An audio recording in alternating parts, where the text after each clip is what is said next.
సంపదలకు అధినేత్రి శ్రీ మహాలక్ష్మి.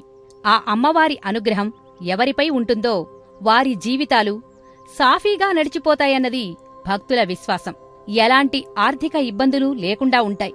సంపద ఉంటే ఆరోగ్యంతో పాటు అన్ని సుగుణాలు కలుగుతాయి. సాగర మథనంలో ఉద్భవించిన లక్ష్మీదేవిని శ్రీ మహావిష్ణువు తన హృదయేశ్వరిగా చేసుకున్నాడు.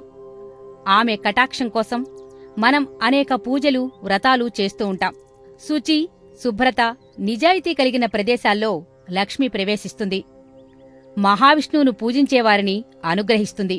అందుకనే శ్రీరామ అవతారంలో కోదండరామునికి ఇతోధిక సేవలందించిన విభీషణుడు, హనుమంతుడికి చిరంజీవులుగా ఉండమని శ్రీరాముడు సీతాదేవి సమేతంగా వరాన్ని ఇచ్చాడు.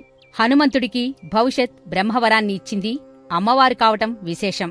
గృహంలో ప్రశాంతత, మహిళలను గౌరవించటం, తెల్లవారుఝామునే లేవటం, పూజాధికాలను క్రమం తప్పకుండా జరపటం ద్వారా లక్ష్మీదేవి అనుగ్రహానికి పాత్రులు కావచ్చు. ఇంటికి సిరి ఇల్లాలు.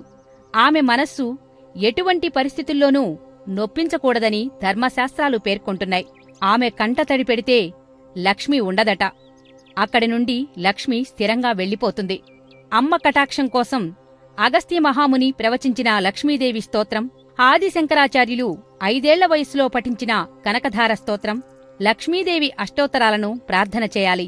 మనకున్న దానిలో కొంతైనా దానం చేయాలి. ఇలా చేసేవారికి శ్రీ మహాలక్ష్మి అనుగ్రహం ఎల్లప్పుడూ ఉంటుంది.